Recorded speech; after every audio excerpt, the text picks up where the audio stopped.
मेरी ज़मीं पर बरसने वाली फलक से रहमत अजाब में अब बदल चुकी है।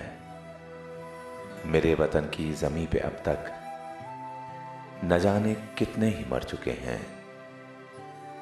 वही ज़मीं जिस पे खेत थे अब वो एक दरिया बनी हुई है। वही ज़मीन जो कि ज़िंदगी थी क़ज़ा का नक्शा बनी हुई है। जहां पे गंदुम थी भूख से अब वहां पे बच्चे बिलख रहे हैं। जहां पे मौसम था राहतों का वहां पे अब सब सिसक रहे हैं। ये उन ज़मीनों पे हो रहा है कि जिन ज़मीनों से आए हैं हम। उन्हीं ज़मीनों के बासियों का खुदा ने अब इम्तिहान लिया है। मगर रफ़ीक़ों, ये इम्तिहान तो हर एक का है। चलो चलो अब वतन की जानिब पुकारता है वतन हमारा।